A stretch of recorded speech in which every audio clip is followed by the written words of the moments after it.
Nandito tayo ngayon sa Verenas Restaurant at ito, interviewin natin ang isang kumain sa Verenas Restaurant. Ano masasabi mo? Yung sweets nila ay talagang sweet.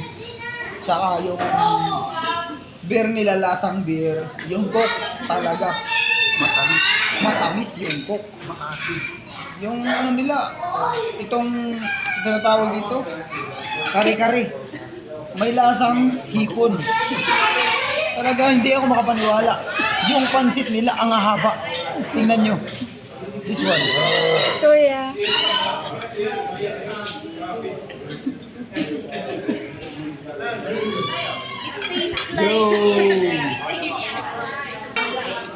Anong masasabi mo sa kinakain mong cake dito sa Verenas Restaurant? Pwede ka po bang ma-interview? Yung cake, lasang cake talaga, sweet siya. It tastes like pinaghalo ka. Pinaghalong charot-charot.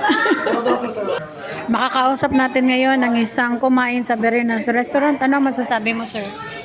Oh, hi!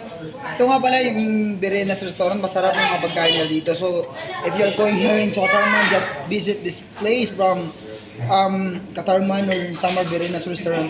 Ang sarap ng gig nila, ang tamis. The best talaga. Tsaka yung ano, yung... Good for diabetic person. Yeah, like me.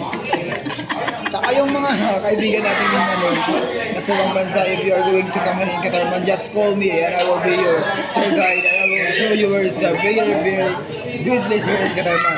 So, may ano nga pala ako, may YouTube channel din ako. So, Macros Live Event. So, just consider subscribe para updated kayo sa lahat ng video gagawin ko. Saka kay Tita ni Aiden. Happy Tanay. Thank you, sir. Thank you, sir.